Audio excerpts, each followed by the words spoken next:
Hi, I'm Imi. I'm the author of Mapping the Human Mind. Each chapter can be listened to on its own, but together they trace the story of how our beliefs have changed throughout history. Sometimes I'll step back to look at bigger themes, other times we'll zoom in on specific people or moments. Earlier chapters are available on my channel. This is Chapter 5, Greek Philosophy and Systematic Thought, when the world started asking, but why? The air is warm with sunlight, thick with the scent of olive groves and sea breeze. Marble columns rise towards the cloudless sky as sandals scrape against stone. Laughter and argument echo through a shaded portico. You are in ancient Athens. The gods still rule the temples, but something new is stirring in the minds of those gathered below. This is not a ritual, no incense burns, no hymns are sung. Instead, a question floats in the air, simple, disruptive, and electric. Why? For generations, stories had mapped the world. Thunder meant Zeus was angry. A failed harvest meant Demeter was grieving. The myths weren't superstition, they were frameworks of meaning, linking daily life to divine intervention. But now, a shift was beginning, quiet at first, then gathering momentum. One of the first to take the leap was Thales, a philosopher from Miletus, who proposed something extraordinary in its simplicity, that everything might arise from water, not because a priest had said so, but because he saw water in all things, in nourishment, in movement, in transformation. It wasn't a divine decree, it was a hypothesis. It sounds small, but it cracked open the door to something entirely new, the idea that nature could explain itself. This was a reorientation, a belief that truth could be discovered, not just inherited. Slowly, a new kind of consciousness began to form, one that prized observation, dialogue, and the daring act of asking questions without obvious answers. Thinkers like Pythagoras would follow, blending rational inquiry with mystical devotion. To him, numbers held divine power. Harmony was not just music, but a law of the universe. He founded a brotherhood as spiritual as it was mathematical, and they had rules. No beans, for one. Yes, beans, philosophy got weird. What was unfolding marked not just a change in answers, but a transformation in the way questions were asked. So why Greece, and why then? Maybe it was the crossroads of trade and culture, where Egyptian, Persian, and Babylonian knowledge mingled with local myth. Maybe it was the freedom to debate in the public squares of early democracy. Maybe it was the written word, suddenly able to preserve, revise, and spread new ways of thinking. Whatever the reason, something irreversible had begun. The world, once explained through stories alone, was beginning to reveal itself through patterns, reason, and inquiry. And with that shift, human thought would never be the same. Where reality gets philosophical. If you've ever sat through a class thinking, when are we ever going to use this in real life, you can thank or blame Plato, founder of the world's first academy. While the early philosophers had begun questioning the world, Plato took it further by creating an entire institution devoted to these questions. And his school wasn't concerned with algebra or state capitals, it wrestled with nothing less than the nature of reality itself. Above the entrance to Plato's academy stood the words, "Let no one ignorant of geometry enter here." Not because Plato particularly loved triangles, though he probably did, but because geometry represented perfect, unchanging truth. Unlike the messy physical world, a triangle's angles always add up to 180 degrees. This obsession with perfect eternal truths defined Plato's entire philosophy. His most famous idea, the theory of forms, essentially declares that everything we see represents mere cheap knockoffs of the real thing. According to Plato, what we perceive through our senses merely shadows perfect eternal forms that exist beyond the physical world. That chair you're sitting on? merely an imperfect copy of the ideal chairness that exists in the realm of forms. Plato's ideas didn't fit neatly into either science or religion. They hovered in a space between, where reason reached towards something transcendent. His allegory of the cave is more than a metaphor for ignorance. It's a vision of awakening. Prisoners mistake shadows on the cave walls for reality until one escapes and sees the world beyond. It's not just a philosophical argument, it's a myth of transformation, a symbolic journey from illusion to truth that would echo through spiritual traditions for centuries. Think about something you believe to be absolutely true. Now ask yourself, how do you know? Is it based on direct experience, or is it something you were taught? Could it, like the shadows in Plato's cave, be just a reflection of something deeper? And if this sounds reminiscent of mysticism dressed in philosophical language, we've spotted an important connection. Consider the revolutionary impact. Plato challenged everyday perception by proposing that behind the shifting world of appearances lay a perfect eternal reality. His highest ideal, the form of the good, became a philosophical North Star, abstract, transcendent, and deliberately undefined.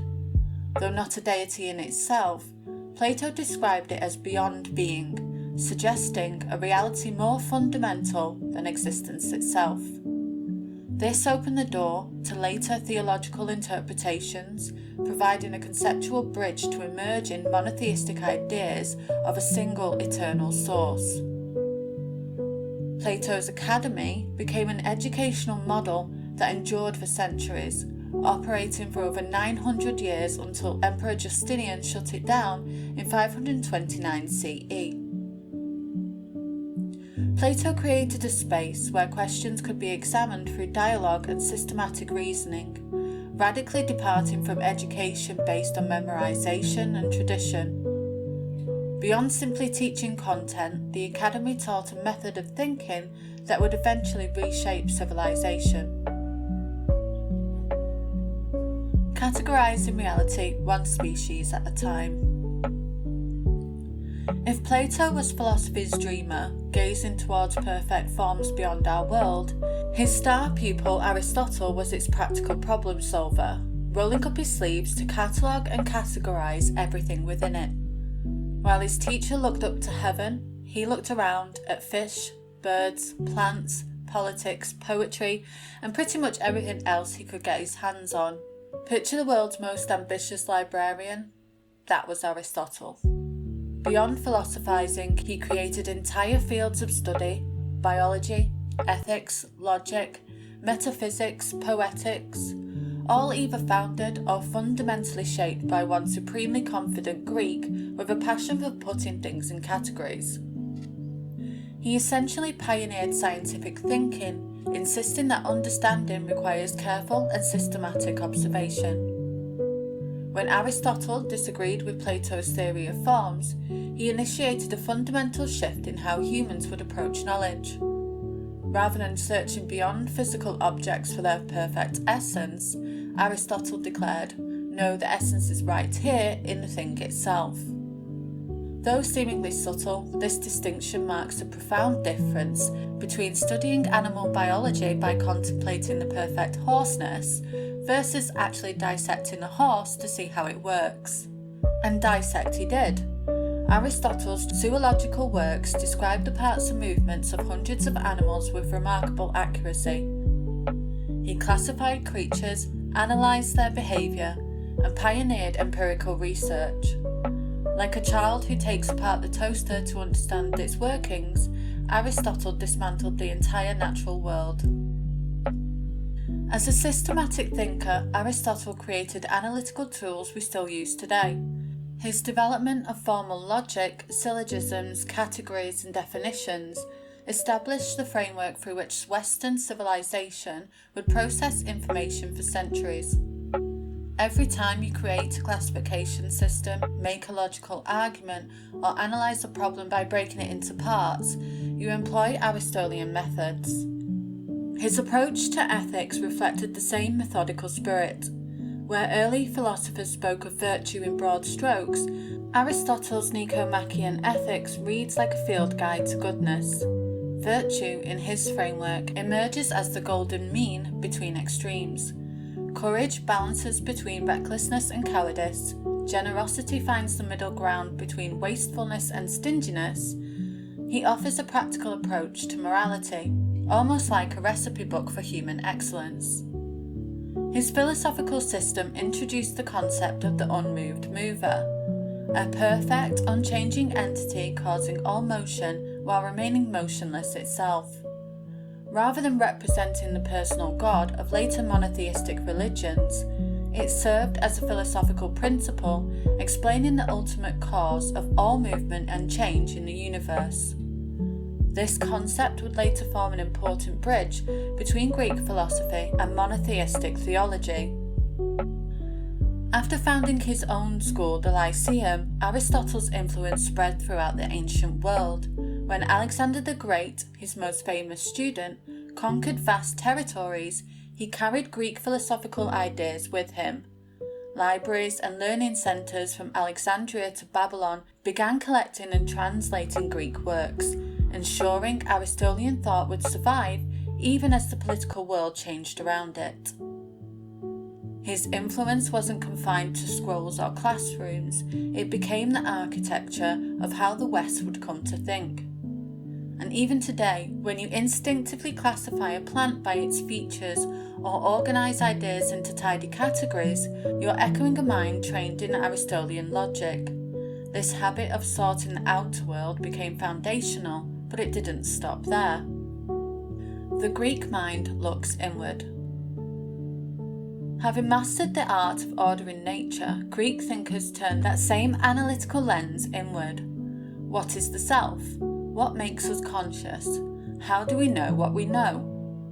These questions move beyond abstract puzzles to explore the very nature of being human. The pre-Socratic philosopher Heraclitus famously declared, "I have searched for myself," suggesting that self-knowledge represented the most challenging and essential form of inquiry. Unlike the ritualistic self-transformation of earlier spiritual traditions, Greek thinkers approached consciousness as a subject for study, analysis, and rational understanding. Socrates, known primarily through Plato's dialogues, since he wrote nothing himself, centered philosophy on human consciousness with his famous dictum, "Know thyself." Far more than inspirational wall art, this phrase embodied a methodical approach to understanding the mind. Through his distinctive question and answer method, Socrates revealed that most people's beliefs lacked careful examination. The Socratic method served as a tool for turning consciousness back on itself, compelling the mind to examine its own assumptions. Plato expanded this inquiry by dividing the soul, psyche, into three parts: reason, spirit, or will, and appetite. Beyond theoretical psychology, this model explained internal conflicts. When you know a second slice of cake is a bad idea, reason weighs the consequences. Appetite craves the sweetness, and spirit, the part tied to willpower, decides which voice to listen to. In that moment, the internal balance or imbalance of the soul reveals itself. Plato's Republic explores more than politics. It examines the alignment of these aspects of the soul, proposing that a well-ordered mind mirrors a well-ordered society. Aristotle, with his biological perspective, took a more naturalistic approach. For him, the psyche functioned as the body's organising principle, the essential force making a living thing alive and functional. Plants possess nutritive souls enabling growth, animals added sensitive souls allowing perception, and humans alone had rational souls, permitting thought. In his view, consciousness represented a natural hierarchy of capabilities rather than something mystical. The Stoics later developed remarkably modern theories about perception. They believed that impressions, what they called fantasiae, strike our senses constantly, but we're not at their mercy. we still have the power to choose whether to accept these impressions or push them aside. This wasn't theory for theory's sake, it was practical psychology, centuries ahead of its time. By realising that it's not events themselves but our judgments about them that create suffering, the Stoics laid the groundwork for emotional self-regulation techniques still used today. Have you ever caught yourself acting on impulse and wondered, why did I do that? Do your emotions, instincts and rational thoughts always align, or do they sometimes feel at war with each other? If so, congratulations, you've engaged in a philosophical inquiry about consciousness with roots in ancient Greece. These Greek insights transformed human self-understanding. For the first time, the mind became both subject and object, able to turn inward and examine its own workings. This reflexive awareness opened new frontiers for self-knowledge, laying the groundwork for everything from religious introspection to modern psychology. When Augustine wrote his Confessions, he explored his consciousness with unprecedented depth, building on methods of self-analysis rooted in ancient Athens. Centuries later, when Freud mapped the unconscious mind, he was continuing a project the Greeks had begun, using the mind to understand itself. Greek theories of consciousness raised enduring questions about the relationship between perception and reality. If our minds actively shape what we perceive, how can we know what truly exists out there? This problem, later termed epistemology, would become central to philosophy, science, and religion for millennia.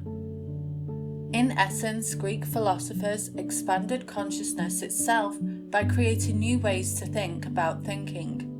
This cognitive recursion, the ability to examine consciousness through consciousness, proved essential for the development of both science and spirituality. Conceptual bridges to monotheism.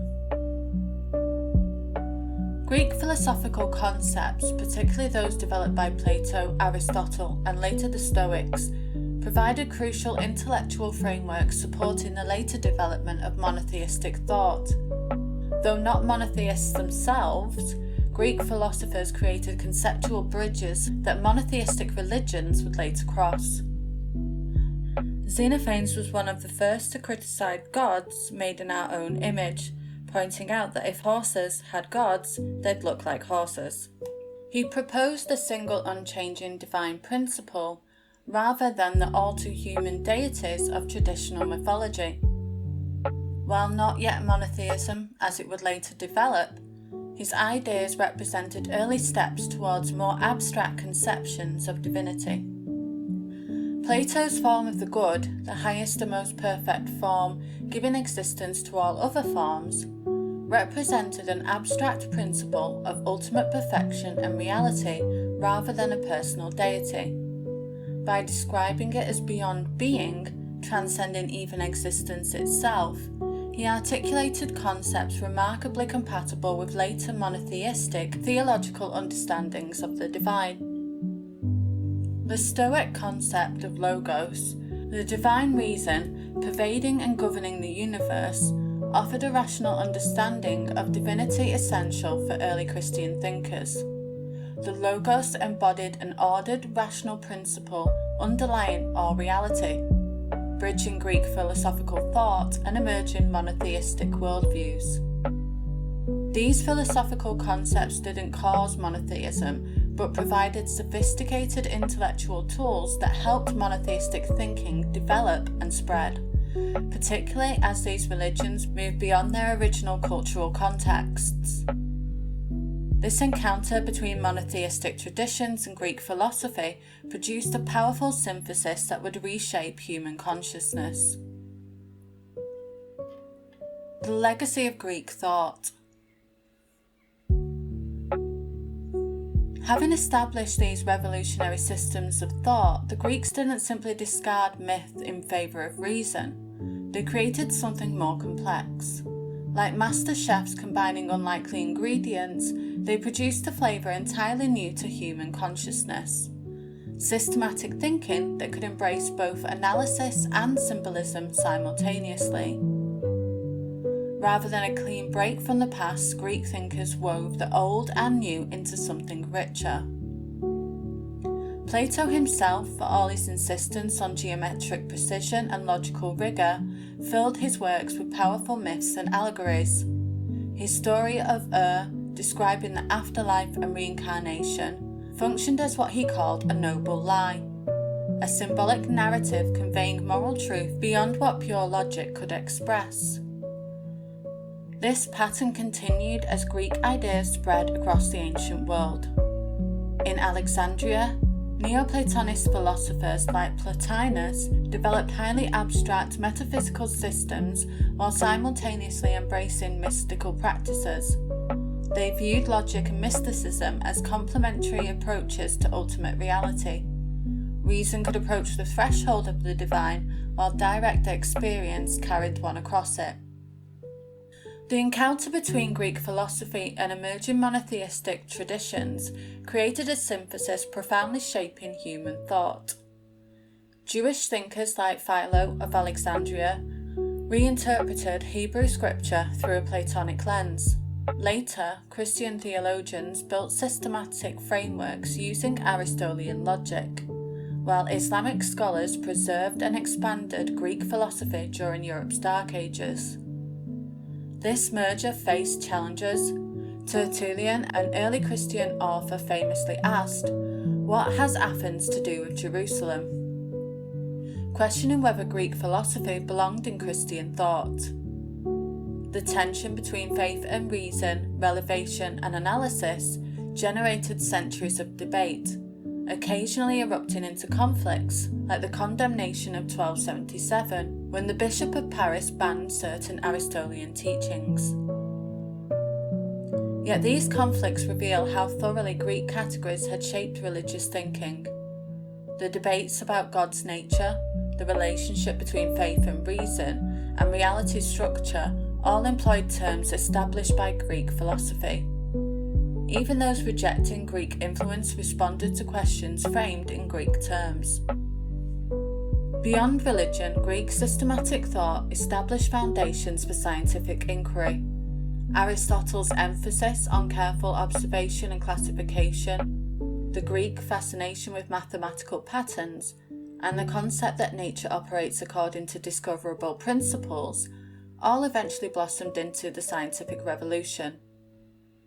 When Galileo dropped balls from the Leaning Tower of Pisa, he continued a tradition of empirical testing originating with Greek natural philosophers. Greek thought didn't just change what people believed, it rewired how human minds worked. Imagine someone handing your ancestors a totally new mental toolkit. Abstract thinking, systematic analysis, and deep self-reflection. Suddenly people weren't just telling different stories, they were processing reality through an entirely different system. And this mental upgrade spread like wildfire. As Greek ideas travelled through Europe, North Africa, and the Near East, they carried these thought patterns with them, shaping not just what billions believed, but how they believed it. Even people who'd never heard of Plato or Aristotle began thinking in categories these philosophers had created, like catching an intellectual accent without realising it. We may no longer sacrifice to Zeus or debate in the agora, but we still structure our world through their logic. Whether analysing political systems, debating ethics, or seeking truth itself, we continue thousands of years later using conceptual tools forged in ancient Greece. This Greek foundation provided the intellectual architecture for the monotheistic revolution that would further reshape human consciousness, uniting a radical concept of divinity from the ancient Near East with Greek philosophical frameworks to create a worldview that would dominate Western civilization for millennia.